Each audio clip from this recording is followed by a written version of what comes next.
Nah, dengan nama Allah atau bismillah, dengan nama Allah. Apa urusan kita sama binatang itu? Kita ngejadikannya enggak, kita ngehidupkannya enggak. Kok tiba-tiba kita yang ngebunuhnya? Maling, Pak. Ya, bukan hak kita. Ya. Bukan kita yang menjadikan. هل أتى على الإنسان حين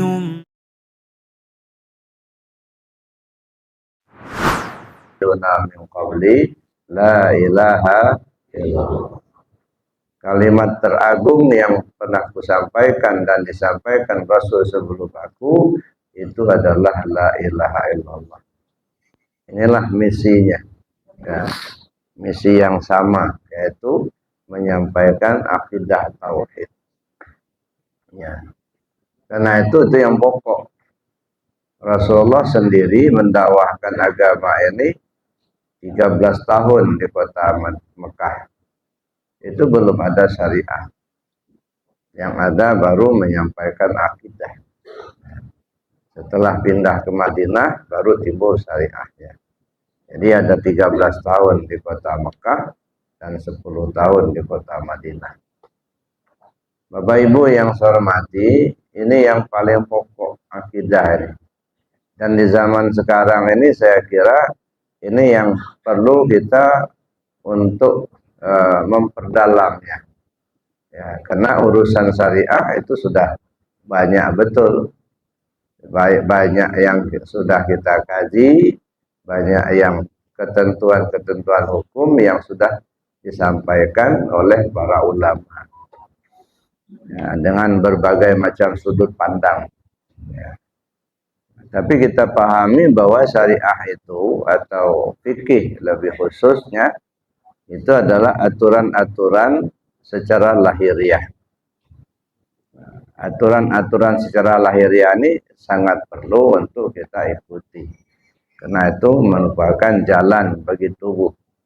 Nah, supaya tubuh kita ini bisa selamat dalam menghadapi kehidupan di atas dunia ini. Tetapi syariah saja tentu tidak cukup. Nah, harus kita sempurnakan akidahnya. Akidah inilah yang disebut akidah tauhid.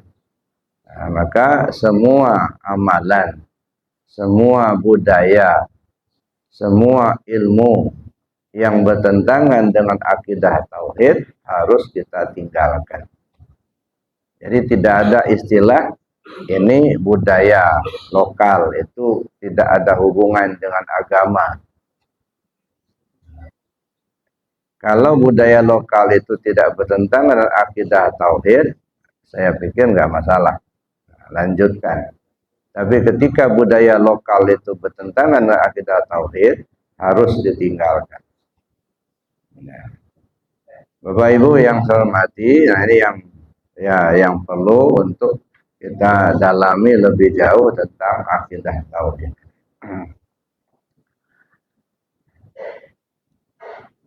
Kalimat tauhid yaitu kalimat la ilaha illallah itu memberi isyarat kepada kita bahwa kita harus duduk di tauhidnya itu. Maka disebut kalimat la ilaha illallah. Kalimat la ilaha illallah ini kalimat pokok. Semua harus mengacu kepada kalimat ini. Baik amalan ya, maupun ilmu maupun budaya dan apa saja harus ya mengacu pada kalimat tauhid ini. La ilaha illallah. Apakah yang dimaksud dengan kalimat ini?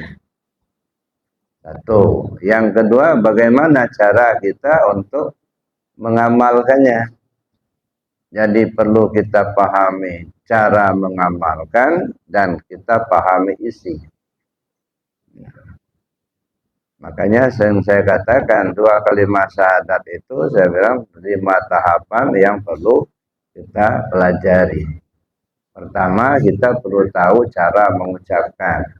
Itu satu. Yang kedua, kita perlu tahu cara mengamalkan.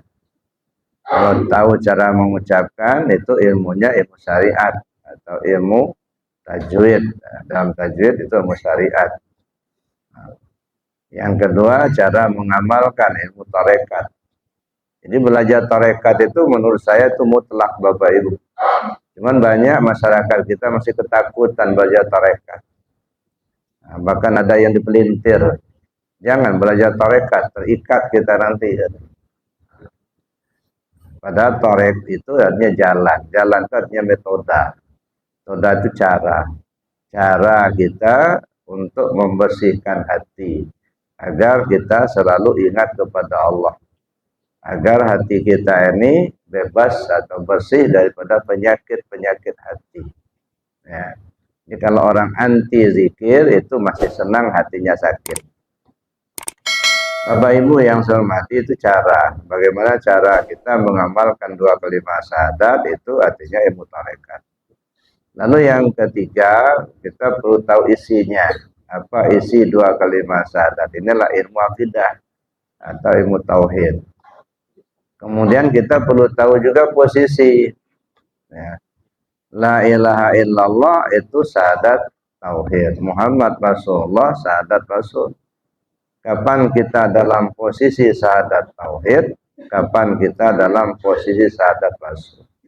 Ini yang agak jarang-jarang kita bahas. Jarang-jarang kita dengar. Ya. Memahami posisi.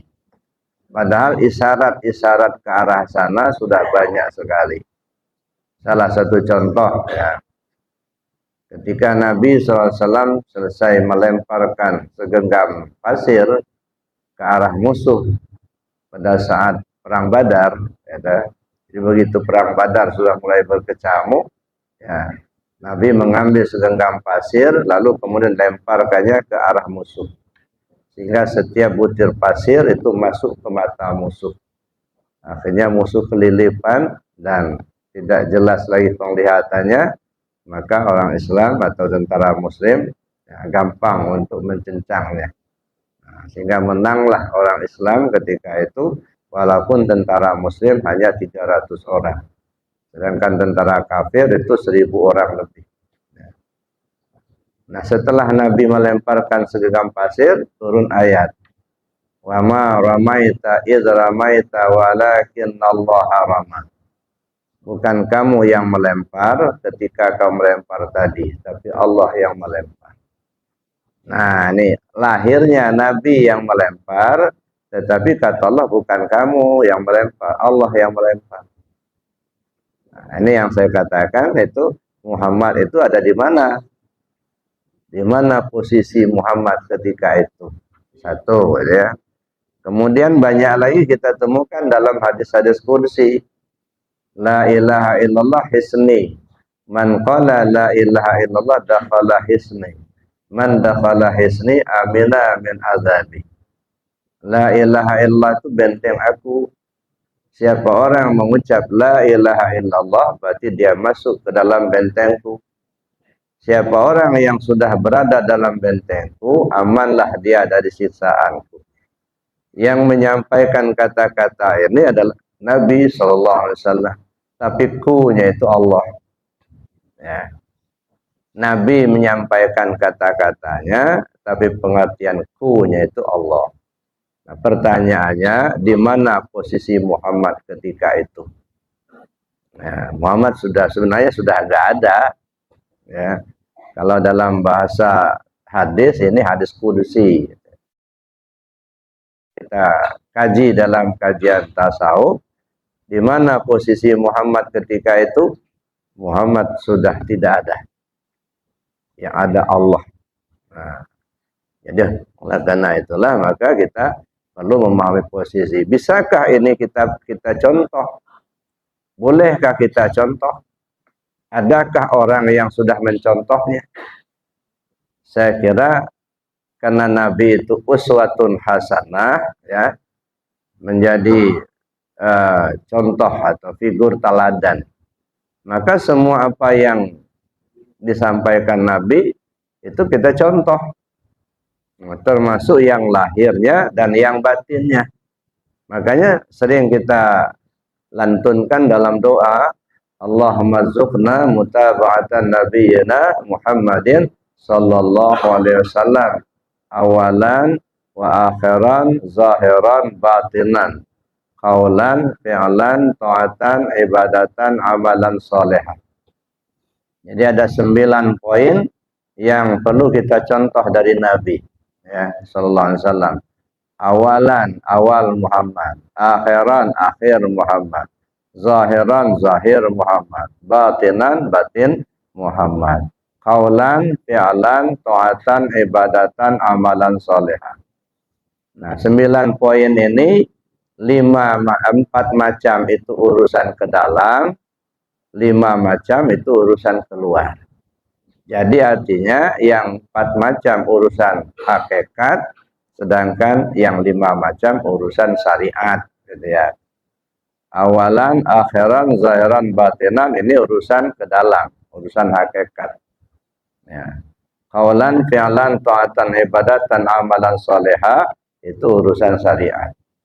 Nah, kita banyak mencontoh dan baru kita banyak terpahami di urusan syariatnya ini. Ya. Tapi urusan hakikatnya ini yang kadang-kadang terabaikan oleh kita. Nah, oleh karenanya Bapak Ibu, saya kira itu perlu untuk kita kaji lebih jauh supaya kita bisa contoh.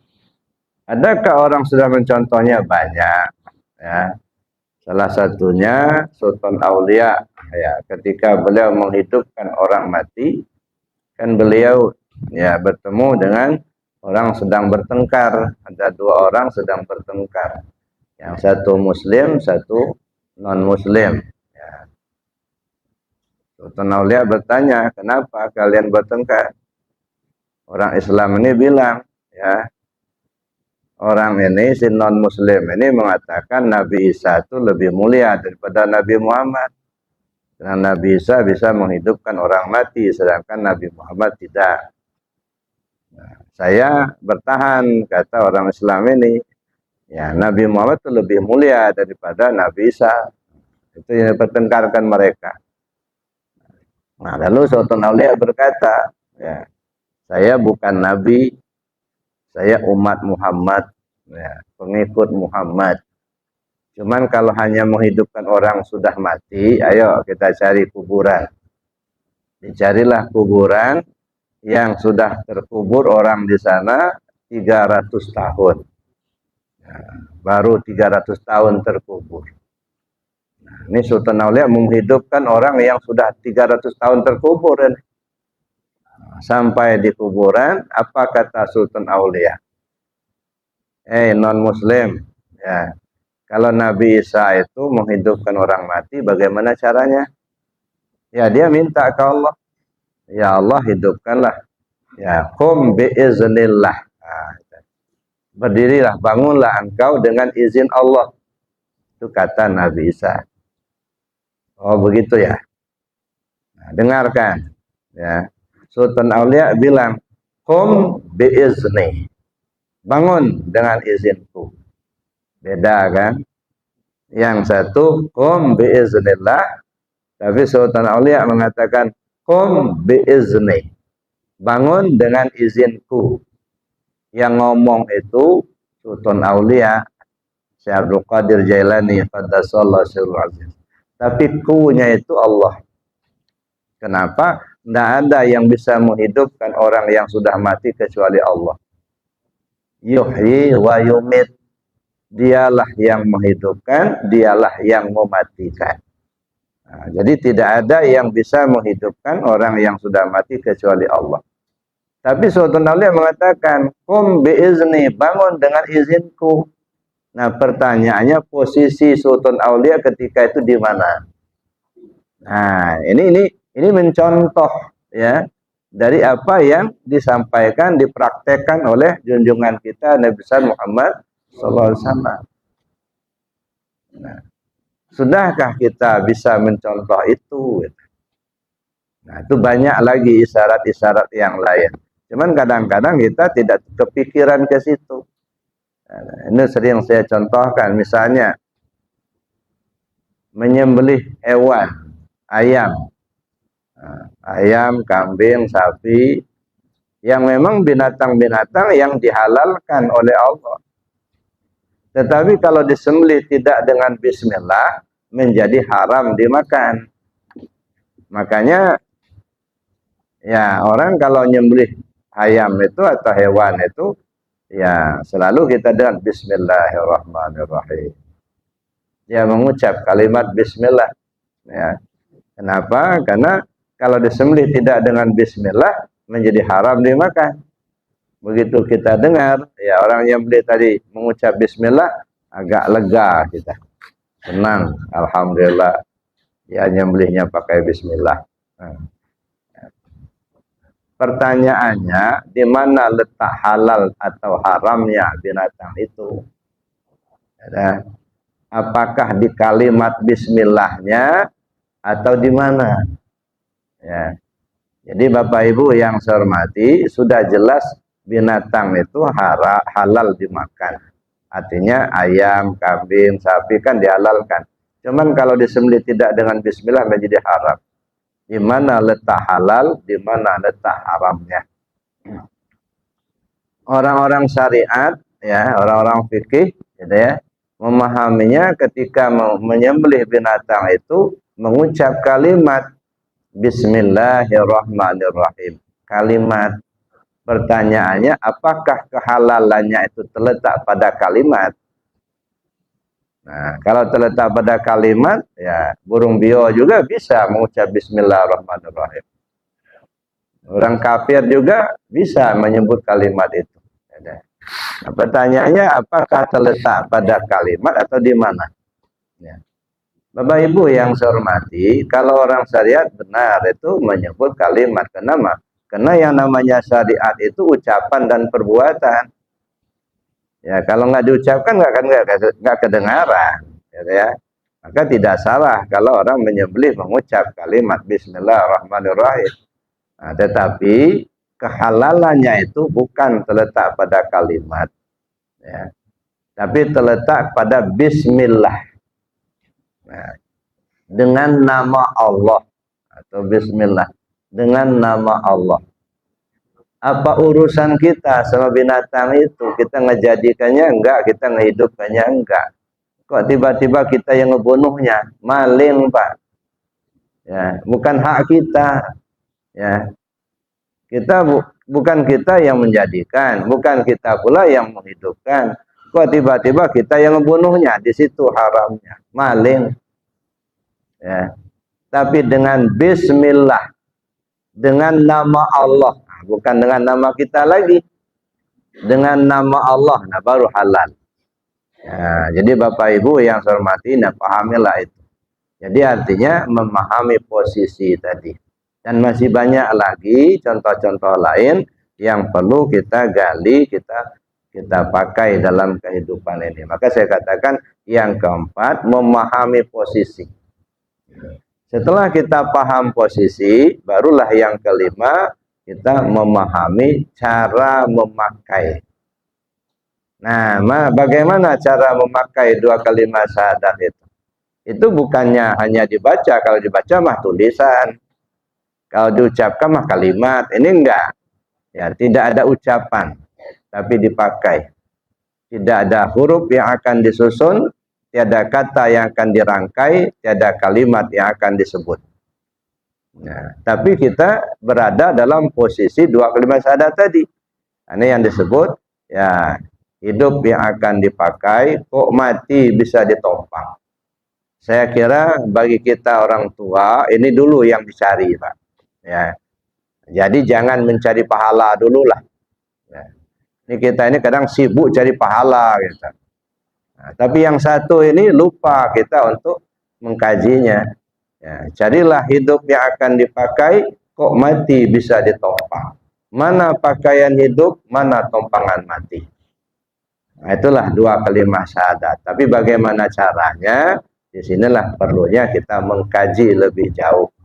Bapak Ibu yang saya hormati, cara mengamalkan dua kalimat syahadat itu adalah ilmu tarekat.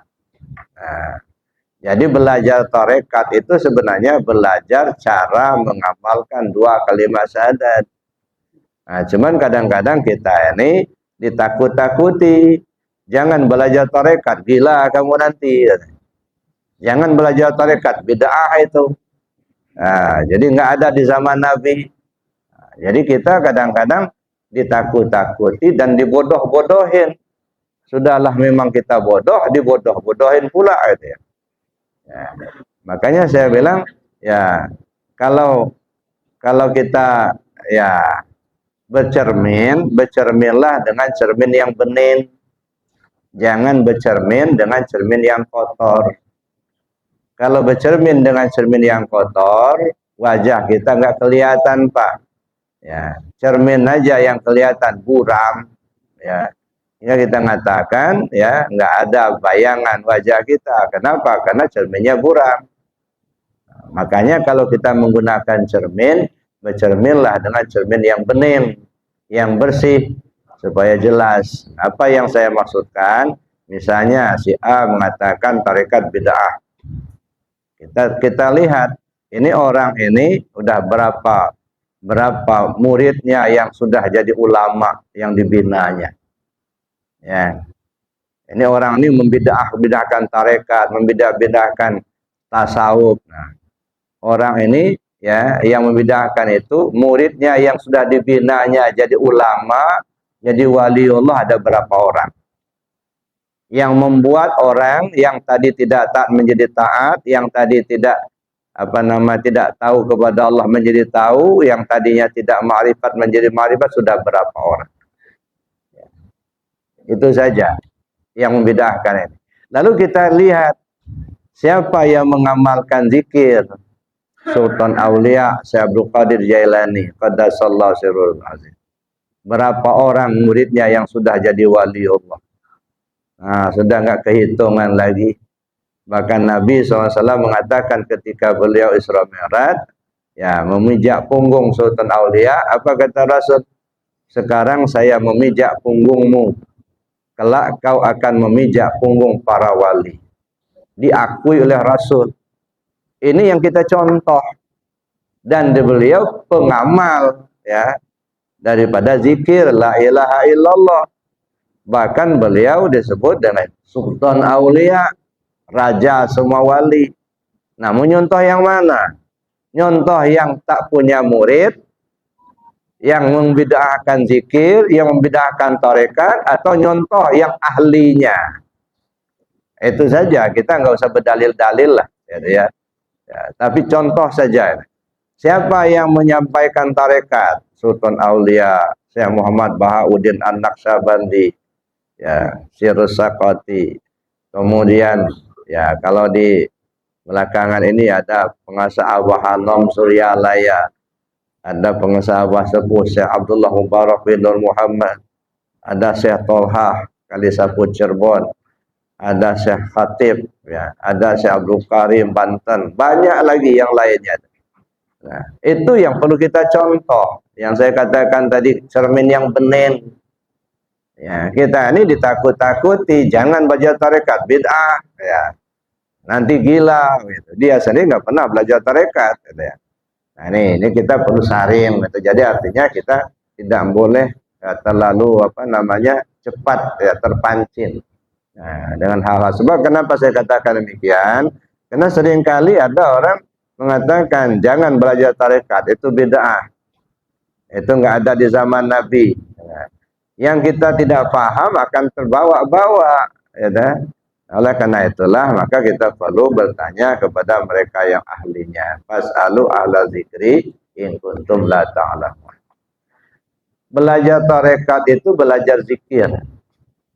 Ya. Belajar zikir itu artinya belajar menempuh perjalanan menuju Allah. Nah, jadi kita ini lagi menempuh perjalanan menuju Allah. Nah, namanya orang menempuh perjalanan, tentu saja ada hambatan-hambatan, ada rintangan-rintangan. Paling tidak ada 3 yang menjadi hambatan. BBM. Nah, jadi kalau sudah terkena BBM, gugur. Bimbang, bosan, males. Iya, sudah belajar zikir, tapi kena BBM. bimbang, bosan, males. Bimbang, udah belajar zikir, udah talaqin, tapi nggak mengamalkan.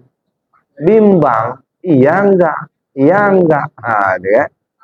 Nah, bimbang. Kenapa terjadi kebimbangan? Karena belum paham. Ya. Belum mengerti betul itu. Baru ikut-ikutan saja. Ya. Nah, maka menghilangkan kebimbangan itu kaji, belajar, tanya kepada yang ahlinya supaya kita tidak bimbang. Ya. Nah, ya kadang-kadang terjadi kebimbangan itu. Udah talqin zikir, tapi tunggu-tunggu nggak ngamalin. Gitu. Nah, amaliyah TKN, Tarekat Qadiriyah Naqsyabandiyah ini paling tidak 4. Ini amaliyah pokok. Zikir jahar, zikir khafi, ya dah, khataman, manakib. Itu amaliyah pokok dalam Tarekat Qadiriyah Naqsyabandiyah. Zikir jahar dengan kalimah la ilaha illallah. Nah, itu yang kita lakukan tadi sudah sholat. La ilaha illallah. Itu kan zikir dengan kalimah la ilaha illallah. Nah, kemudian ada zikir khafi. Zikir khafi itu artinya zikir dalam hati. Nah, dua-duanya ini sebenarnya perintah. Ya. Yang pertama zikir jahar, Rasul langsung yang perintah. Jaddidu imanakum, kata Nabi kepada sahabat. Perbarui iman kalian tuh. Sahabat tanya, kaifa nujaddidu imanana ya Rasulullah? Bagaimana caranya kami perbarui iman kami ya Rasul? Lalu Rasul menjawab, faksiru bizikri la ilaha illallah. Nah, kalian mesti banyak-banyak sebut la ilaha illallah itu. Jadi kita berzikir dengan menyebut kalimat la ilaha illallah dalam bilangan yang banyak, itu merupakan pelaksanaan dari ajaran junjungan kita Nabi besar Muhammad SAW. Nah, kita coba evaluasi, mumpung di bulan kelahiran Nabi. Sudahkah kita amalkan perintah yang satu ini? Ya.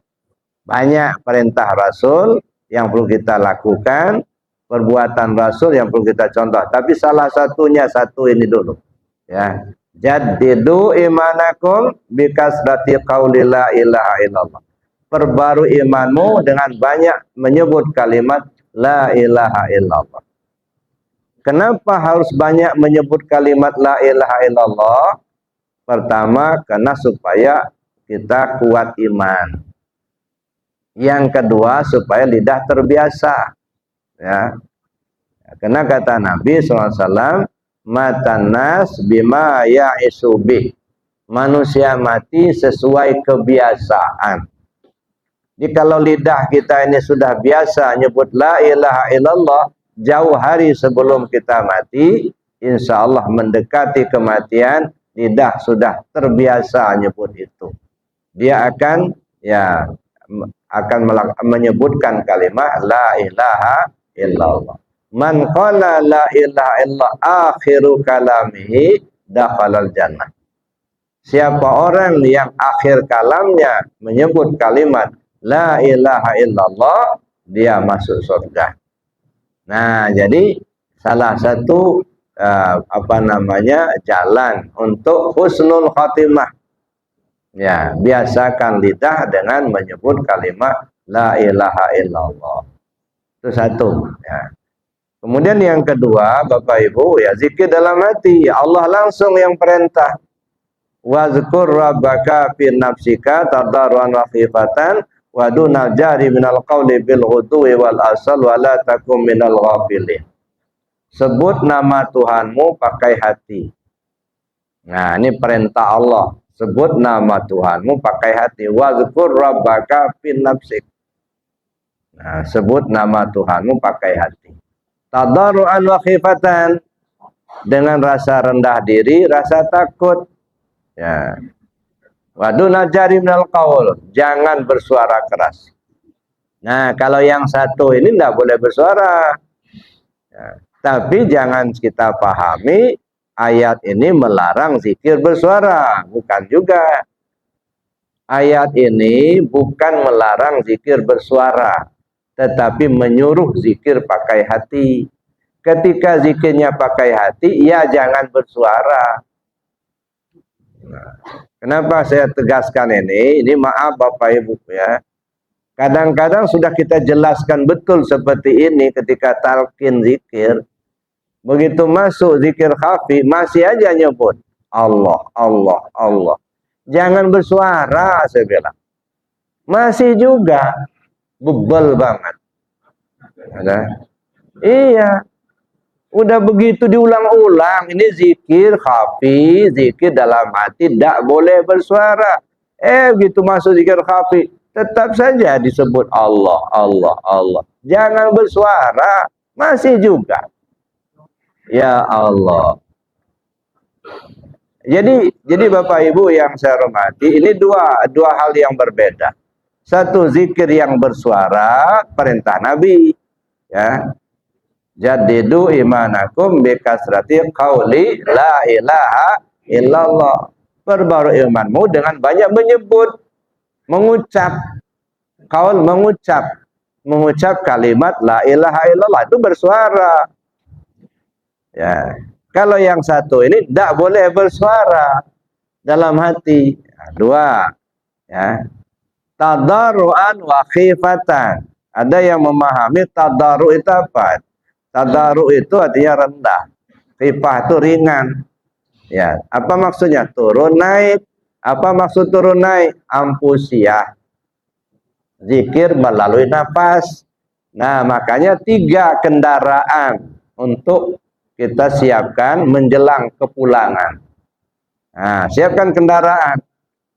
Mana kendaraan? 3 macam ini kendaraan untuk pulang, Pak. Ada kendaraan darat, ada kendaraan laut, ada kendaraan udara. Ya. Kendaraan darat, zikir la ilaha illallah, itu zikir syariat. Saya katakan kendaraan darat.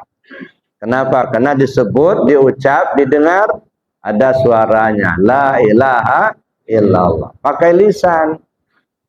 Tapi kan, ya ada saatnya lidah kita ini terkunci. Sudah nggak bisa ngomong.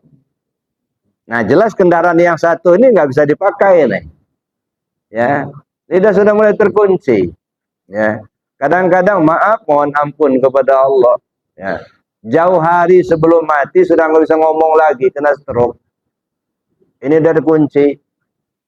Nah, kalau ini sudah dikunci, kendaraan yang satu nggak bisa dipakai. Hafal Al-Quran 30 juz itu nggak bisa ngomong, mengucap apa. Nah, disinilah pentingnya zikir di hati. Gunakan kendaraan laut. Hati itu lautan tanpa tepi. Jadi kalau bicara hati, itulah lautan tanpa tepi. Nah, kendaraan laut yang saya sebut ini adalah zikir dalam hati. Nah, itu yang kita lakukan tadi setelah zikir la ilaha illallah, lalu diam.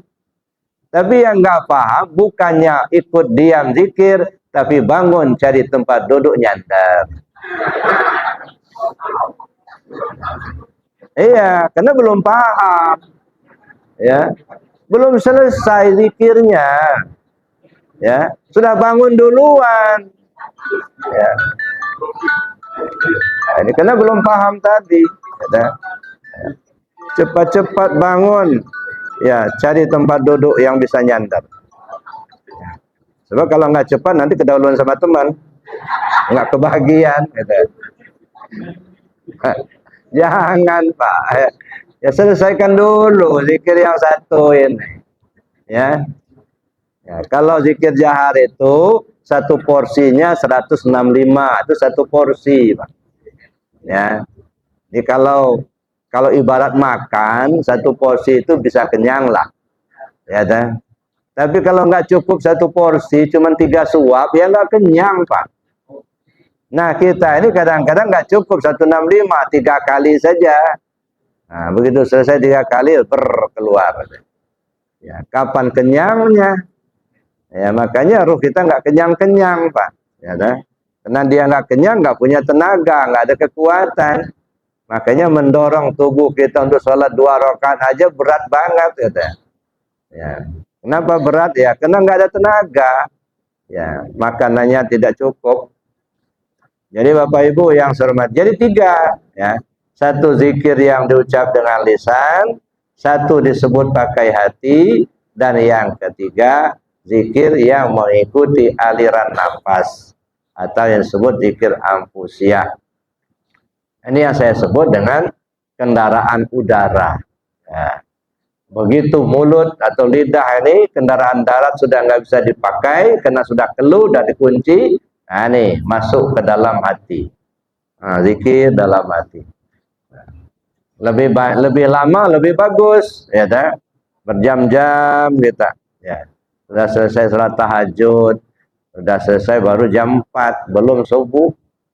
Jangan tidur, jangan bangun, duduk aja di tempat sambil zikir khafi menjelang sholat subuh. Nah, itu lebih baik, ya tak? Ngantuk-ngantuk nggak masalah, ya tak? Tidur dalam keadaan duduk nggak masalah, ya tak? Asal jangan direbahkan tubuhnya.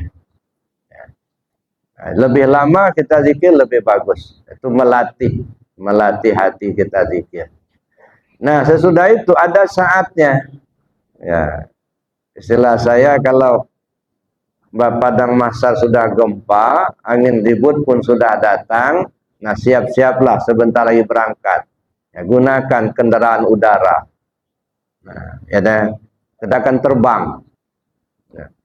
Padang mahsyar sudah gempa. Mana padang mahsyar? 2 jari di bawah pusar, itu istilahnya padang mahsyar. Coba perhatikan orang yang mau meninggal, mutadhar, ya mendekati kematian, ya di bawah pusarnya sudah mulai goyang, Pak. Kalau di bawah pusar sudah goyang, nah itu jangan ditinggal lagi. Nggak lama lagi pasti berangkat itu. Nggak hitungan jam lagi itu, mungkin hitungan menit. Ya, udah. Biasanya kalau padang masanya sudah gempa, angin ribut sudah datang. Napasnya sudah terengah-engah. Kalau napas sudah terengah-engah, nah di sini digunakan yang saya sebut tadi kendaraan udara. Nah, makanya Syekh Muhammad Jamil dalam bukunya Tazkiratul Qulub, ya, jadikan zikir anfusiah sebagai penjaga pintu kematian. Nah, kalau nggak pernah belajar yang begini nih, nggak pernah ngamalin, pakai apa kita mau nyebrang, Pak? Ya, zikir jahar nggak pernah, zikir khafi nggak pernah, apalagi zikir anfusiah. Ya. Katanya mau selamat, kembali ke Allah, pulang nggak pakai kendaraan, kelelap. Ya, makanya ada jamaah yang bilang, Buya katanya itu saya nutup benci betul sama zikir itu. Saya bilang nggak apa-apa, biarin aja mumpung dia masih hidup. Iya, nanti kalau sudah mendekat ajalnya baru tahu dia pentingnya zikir itu. Kalau sekarang masih hidup dia bisa berdalih macam-macam. Silakan aja, ya. Tapi rasakan, ketika ajal sudah mulai dekat, di situ pentingnya tahu zikir. Mana zikir yang disebut, mana zikir yang diingat. Satu, itu baru zikir itu, Pak. Ya, yang disebut dengan kalimah la ilaha illallah dengan zikir hati, kemudian zikir anfas. Itu kendaraan. Ternyata tidak cukup hanya kendaraan itu saja, Pak. Mesti tahu pula kita cara penggunaannya. Nah, disitulah pentingnya kajian-kajian. Memahami, ibarat kata orang, ya. Kalau ruh kita sudah lepas dari jasad, ya, dilihat langit tak bertiang, dilihat laut tak bertepi. Ya, tak tahu lagi mana utara, selatan, barat, dan timur. Terang bukan main, terangnya lebih terang dari matahari. Kemana diri akan dibawa? Dia ada tapi tiada. Bagaimana kita bersikap ketika itu? Nah, kalau tidak tahu, pasti kesasar juga. Maka oleh karena itulah dipentingkan kajian-kajian. Ya. Memahami kajian. Siapa diri kita, bagaimana kita bersikap ketika itu. Ya, kembalilah kepada kajian. Maka orang tua kita bilang, duduklah di kajian. Nah, kan? Duduk di kajian. Cuma kalau kita nggak pernah ngaji, nggak pernah paham itu, gimana cara duduknya? Ya, nah disitulah penting. Jadi 2 hal. Jadi ada yang disebut amalia, ada yang disebut dengan ilmiah atau kajiannya. Ya, mudah-mudahan kita diberi petunjuk oleh Allah Subhanahu wa taala. Amin Allahumma amin. Bapak Ibu yang saya hormati, kesimpulannya saya menganjurkan, ya, mengajak siapkan 3 kendaraan. Ya. Pertama, kendaraan darat dengan zikir la ilaha illallah. Yang kedua, kendaraan laut dengan zikir khafi, ya, di dalam hati. Yang ketiga, zikir ampas, mengikuti aluran nafas. Tanya sama mereka yang ahlinya, dan harus ambil sanadnya. Ya, jangan hanya mengamalkan dengar ceramah atau dengan baca buku, tapi ambil sanad. Nah, talqin zikir, kita mengamalkan itu ada sanadnya. Dari si A, ngambil dari si B ngambil si C, terus sampai kepada junjungan kita Nabi besar Muhammad SAW. Sebab nanti akan ngumpul, Pak, ya, satu komunitas. Ya, ya ayyatuhan nafsul mutmainnah irji'i ila rabbiki radiyatan mardiyah fadkhuli fi ibadi wadkhuli jannati. Wahai jiwa yang tenang, kembalilah kau ke Tuhanmu. Nah, setiap orang yang sudah mengarah ke sana, kembali ke Allah, nanti akan ngumpul fadkhuli fi ibadi. Masuklah kamu ke dalam komunitas hamba-hambaku. Nah, bergabunglah kita dengan para anbiya, para mursalin, para aulia, para suhada, para solihin. Nah, ini saudara-saudara kita, ya. Jadi Bapak Ibu yang tergerak hatinya mau belajar zikir, belajar ilmu ketuhanan, itu bukan kebetulan, tapi pilihan. Dipilih oleh Allah untuk dimasukkan dalam komunitas yang tadi, hamba-hambaku, kata Allah. Nah, tapi ada orang digerakkan Allah jadi pejudi, ada pemalin, ada lagi pezina. Pezina itu ada germonya juga. Nah, nanti masuk komunitas itu. Nah, kita nggak masuk ke sana, enggak. Jadi dari dunia ini sebenarnya sudah terlihat kita masuk dalam komunitas mana, gitu ya. Ya, kalau kawan-kawan yang renang, ya, di Punyet itu ada komunitas koral katanya. Ada komunitas apa namanya? Ya terserah lah. Ada komunitas Porjalimas, ada komunitas koral. Yang nggak masuk komunitas itu sendiri-sendiri aja. Ya silakan aja, sah-sah saja Bapak Ibu, ya. Ya namanya kita bersama-sama. Tapi itu ya nanti di akhirat, ini yang kita bicarakan. Kita masuk komunitas mana? Nggak masuk kemana-mana, nah repot kita. Ya, jadi oleh karena itu untuk masuk dalam komunitas itu apa? Irji'i ila rabbiki. Ini syarat utama. Kembalilah kau ke Tuhanmu. Nah, itu syarat utama. Nah, setelah kembali kepada Allah, maka masuklah kita komunitas. Setelah masuk dalam komunitas itu apa? Wadkhuli jannati. Nah, baru disuruh silakan kalian masuk ke surgaku. Jangan ujuk-ujuk langsung masuk, Pak. Nanti diusir sama malaikat. Lu siapa? Enak aja kata malaikat. Belum waktunya, bos, katanya.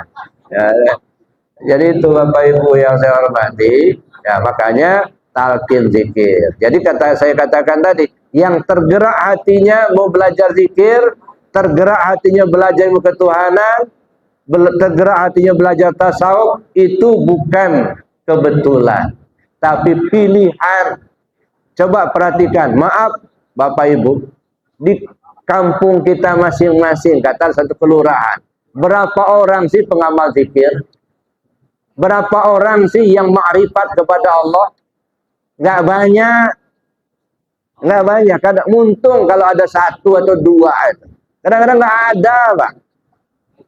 Yang rajin ke masjid banyak, tapi yang ma'rifat ke Allah nggak banyak.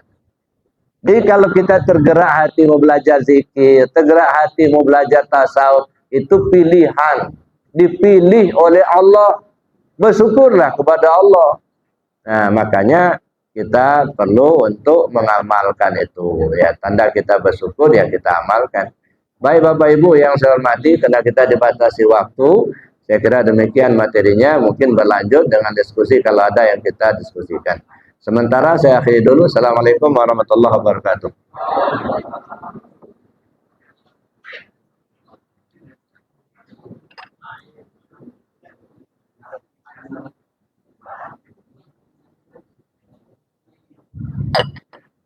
Assalamualaikum warahmatullahi wabarakatuh. Nah, nih, ya, akan Pak. Bahwa syarat kesucian dan syarat suci adalah bahwa dia sudah mampu kebaikan. Pertanyaannya adalah kalau ada seorang yang setiap hari mungkin dia tidak punya sholat, kemudian dia memakai preman dari itu sampai ketika dia mati dia mengatakan la ilaha illallah. Apakah dia benar? Yang kedua, ya. Kalau tadi kalau dia bisa melakukan dengan Allah, Nabi Isa juga bisa, Juraid juga bisa. Pertanyaannya, adakah orang lain, makhluk lain yang bisa menyembuhkan orang-orang mati dengan nama Allah? Terima kasih. Tidak mungkin lidahnya akan nyebut la ilallah kalau nggak biasa. Ya, ya dia nggak biasa nyebut itu, nggak mungkin lidahnya akan terbawa sebut itu. Nah, kalau lidahnya terbawa menyebut kalimat itu artinya sudah terbiasa. Itulah Allah menunjukkan jalan yang kata Nabi, ya man qala la ilallah akhiru kalamin dakhala jannah. Ya insya Allah beliau masuk surga. Tapi bukan film Pak. Kalau film kan disetel itu, dia mati la ilaha illallah, dead mati film. Ini enggak, betul-betul orang yang zikirnya la ilaha illallah begitu. Ya, itu satu ya. Jadi artinya kalau dia menyebut la ilaha illallah ketika akan mati, artinya lidahnya memang sudah terbiasa. Nah, ini kan isyarat supaya kita membiasakan kalimat itu sebelum kematian itu datang. Itu maksudnya. Ya. Yang kedua, apa tadi? Oh, banyak. Ya, banyak. Cuman kita belum teliti berapa orang dan di mana. Ya. Saya dengan cerita, dan bukan dengan cerita, saya ngantarkan Umi berobat ceritanya, ya kan? Lalu si dukun itu bilang, ya, ini ada batu ginjal Pak, katanya. Ada batu ginjal. Nah terus solusinya gimana Pak? Saya bilang, nanti saya ambil lagi. Nggak lama saya itu diputilnya Pak. Tak ambil, dia lempar, nah ini nih, batu ginjalnya. Kecil hitam, 2. Ada 1 Pak. Itu nyontoh Sultan Aulia itu. Kombezni tadi. Ada lagi yang kita dengar, ya, ada yang membedel, ya, perutnya dengan pisau, kemudian dipertautkannya lagi. Bisa, ya. Dan mungkin banyak yang seperti itu. Ya. Cuman kan bahasanya kan beda. Tapi intinya mereka duduk di situ loh. Bukan masalah mengatakan ya apa nama kumbizininya saja, itu mah kalimat. Tapi duduknya itu di posisi itulah maksudnya itu. Banyak. Ya. Jadi itu diantaranya. Artinya itu yang harus kita contoh. Mencontoh bagaimana cara duduknya, ini yang dicontoh itu. Ya, bukan masalah kumbizininya, ya, duduknya itu. Ya. Contoh-contoh banyak, Sultan Aulia menghidupkan orang mati. Zaman sekarang ini ya, ya kita lihat itu ya, ada orang mengobati hanya dengan pisau dibedelnya, begitu kemudian dipertautkan lagi. Ada yang mengambilnya batu seperti saya ceritakan lagi dengan tangannya sendiri, putih keluar. Itu contoh, itu maksudnya duduk di kajian, duduk di posisinya. Mereka-mereka yang diberi Allah petunjuk ke arah itu. Ya, saya kira itu, Pak. Ya.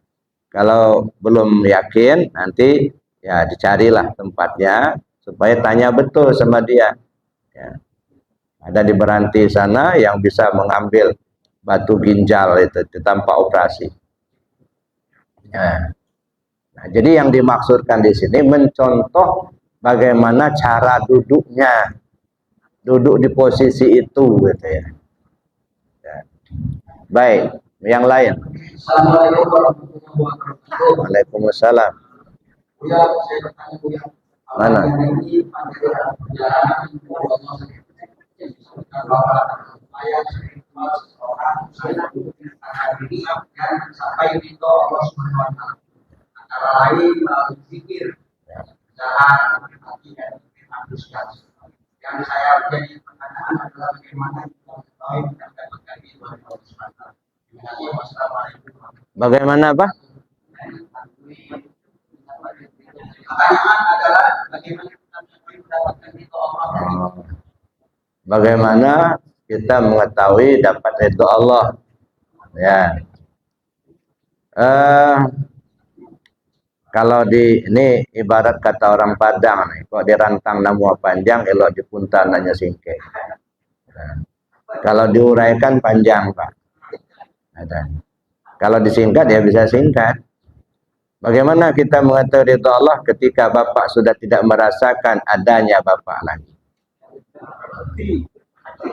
Ada. Tidak ada lagi kita. Ada. Ridho Allah. Nah, kalau secara sederhananya, bagaimana kita mengetahui ridho Allah? Ya nggak ada kemauan kita. Ya. Jadi kita ikhlas menerima segala ketetapannya. Makanya selalu kita minta itu. Ilahi anta maksudi wa ridhoka matlubi. Ridhonya. Ya. Ya Allah, kau yang kutuju, ridhomu yang kuharapkan. Kalau hati kita sudah menuju Allah, lalu kita minta ridhomu yang kuharapkan, artinya di posisi manapun kita ditempatkan oleh Allah, kita ikhlas menerima. Ya, Bapak sudah belajar zikir, sudah belajar tasawuf, ya. Sebelumnya, sebelum belajar zikir, alhamdulillah kalau Bapak sebagai pejabat, jabatannya naik terus. Ya, jabatan-jabatan basah. Ya. Tapi begitu sudah belajar zikir, langsung non-job. Tidak dikasih jabatan lagi. Ya. Bagaimana Bapak menyikapinya? Ikhlas apa tidak nerima itu? Kadang-kadang menggerutu, apa salah saya? Katanya. Ya. Dulu pernah, Pak, ada jamaah yang sudah dikit, talqin dikit, sudah ikut ngaji, ya, datang ke rumah, nggak usah sebutkan siapa. Ya. Gimana Buya? Minta petunjuk dari Buya. Kenapa? Saya sebelum belajar zikir dulu, alhamdulillah jabatan saya naik terus. Selalu dalam posisi yang aman, posisi basah. Tapi sudah belajar zikir ini kemarin saya kaget, Pak. Katanya. Begitu saya ke kantor, tidak ada berita sebelumnya. Saya langsung dipanggil atasan, serah terima jabatan. Sehingga saya non-job katanya. Saya mikir apa salah saya? Nah, kata dia. Jadi sakit Pak, di sini sakitnya. Ya. Masya Allah. Ya, dan saya bilang begini, Allah sayang kepada Bapak. Kan sudah belajar zikir. Ya, jadi Allah sayang kepada Bapak. Ya. Pasti ada maksud. Ikhlas saja nerima. Nah, di situ posisinya. Ikhlas enggak menerima ketetapan seperti itu. Ya, kalau Bapak ikhlas menerima, disitulah Bapak tahu Allah ridho. Ridho Bapak belajar zikir. Ridho Bapak untuk belajar tasawuf. Ya, Allah ridho ditempatkan. Ya, pasti ada hikmahnya, ada tujuan. Saya bilang, mungkin Allah menyelamatkan Bapak, ya, karena Bapak belum kuat imannya. Ya, maka diselamatkan. Tidak usah pakai jabatan itu. Nah, ikhlas saja nerima. 6 bulan kemudian datang lagi ke rumah. Benar kata Buya katanya. Kenapa? Yang kemarin itu yang menggantikan saya, rupanya saya digantikan karena ada proyek. Ya. Jadi kalau saya yang di sana nggak bisa kerjasama sama atasan. Jadi digantilah karena ada proyek turun. Bisa kerjasama sama atasan. Tapi kemarin itu datang KPK katanya. Nah, dia sekarang udah diciduk sama KPK katanya. Nah, karena menyalahkan anggaran. Jadi artinya kalau saya tetap di situ dulu, saya yang diseret, Pak. Kata dia. Itulah hikmahnya. Maka saya bilang, Allah sayang kepada Bapak. Ya. Nah, itulah salah satu redho. Ya. Ketika kita mendapatkan sesuatu yang mungkin kita tidak senangi, redho tidak, ikhlas kita tidak menerimanya. Kata, disitulah makanya kita katakan ilahi anta maksudi wa ridho kama tulubi. Terserah bagaimanapun aku redho, kata. Aku ikhlas. Kata. Kita ini kan enggak. Ada yang mengeluh, Buya katanya, sebelum belajar zikir tamu saya banyak katanya. Rupanya dia dukun, Pak. Ya. Iya. Kalau saya panggil langsung datang katanya. Tapi kemarin itu sudah talqin Buya katanya. Ada yang datang, saya panggil sama keringat, saya enggak datang-datang lagi katanya. Yang dipanggilnya itu. Nah, itu jadi ada kalanya itu ya disenangi, ada yang kita tidak senangi. Saya kira itu, Pak. Ya, salah satu mengetahui Allah ridha apa tidak, ikhlas apa nerimanya apa enggak. Ketetapan dari Allah itu. Ketika kita ikhlas menerima di posisi apapun. Ya, baik yang kita senangi atau yang tidak kita senangi, tapi ikhlas menerima. Bukan dibuat-buat, dari hati kecil kita itu pasrah, ikhlas menerima. Itulah salah satu bentuk Allah ridha gitu ya. Saya kira cukup Bapak Ibu. Ya. Ada Ibu? Sudah.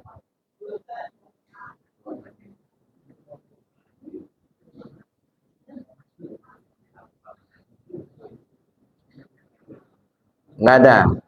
Kalau bisa jangan lama-lama. Ada yang mau renang ini Bu.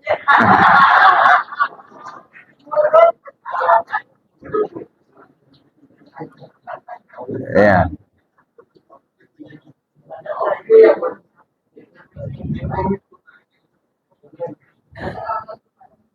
Waalaikumsalam warahmatullahi wabarakatuh.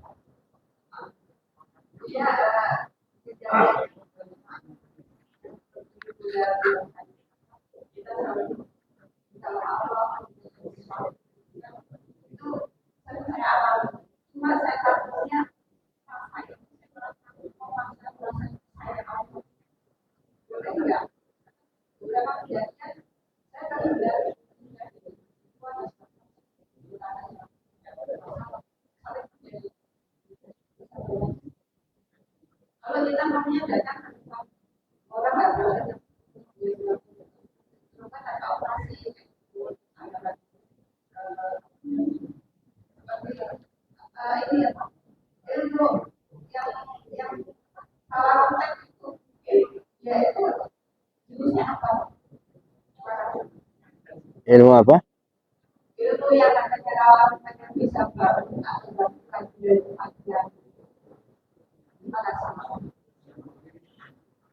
Yang contohnya apa Bu?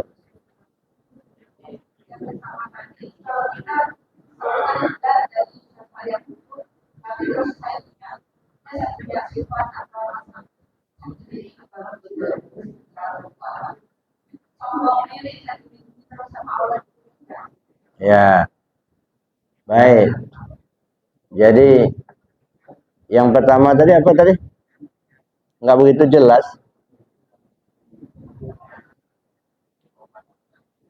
Ada yang oh, Kalau kita saya banyak orang Allah sombong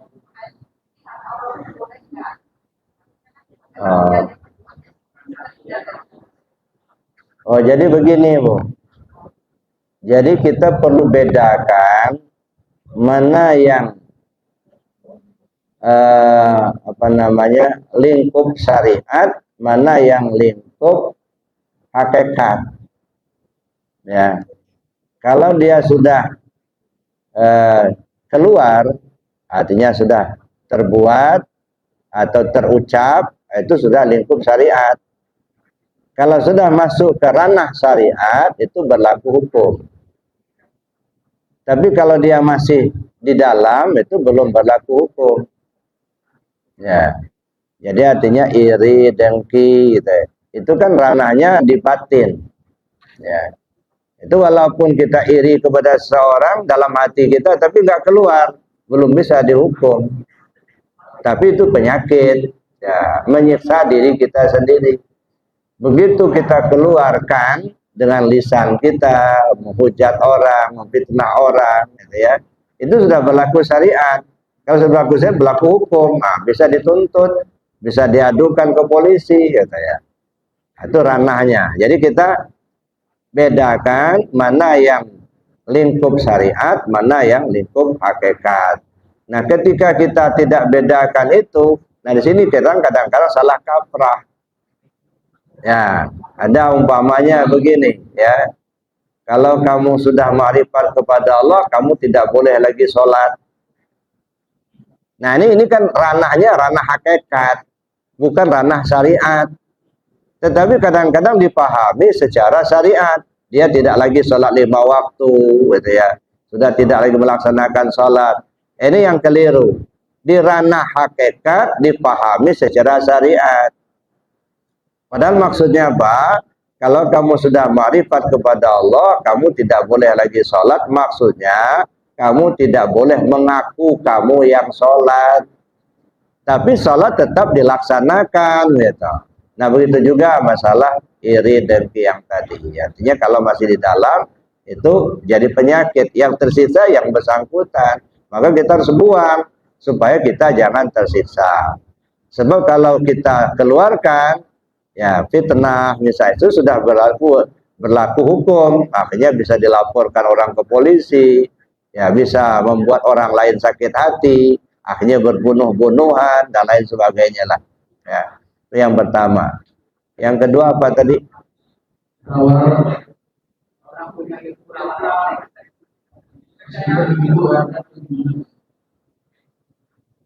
Ya. Rantai itu apa?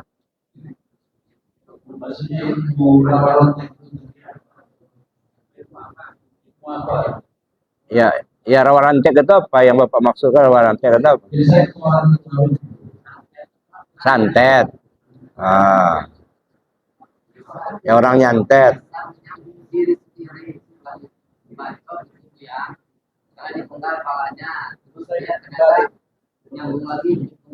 Oh. Jadi gini, ada ilmu itu yang disebut ilmu sihir. Ya. Ya, kalau ilmu sihir itu kan ilmu yang tidak boleh. Ya. Karena itu pembohongan. Ya, ilmu sihir kan pembohongan. Misalnya daun jadi duit. Ya, kelihatan pada saat itu jadi duit betul. Nah, cuman nanti 2-3 hari kemudian balik jadi daun lagi. Ada dulu ya ada orang kumpul-kumpul, ya. Jadi tengah malam itu perut lapar. Gimana katanya? Gimana kita makan mie? Ya, boleh katanya.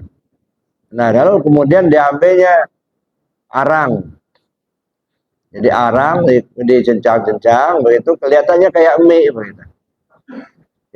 Ya karena memang dilihatnya sudah mie gitu ya, akhirnya makan lahap. Nggak lama sudah itu suruhnya ngaca, coba ngaca, rupanya hitam semua. Mulutnya pada hitam semua. Kok bisa hitam begini? Ya memang yang dimakan itu kan arang katanya. Ya, jadi itu namanya ilmu pembohongan. Itu tidak boleh, gitu ya. Ya, kalau misalnya seperti dipenggal kepalanya, kemudian dia bisa bertemu lagi, itu kan kita saja yang melihat.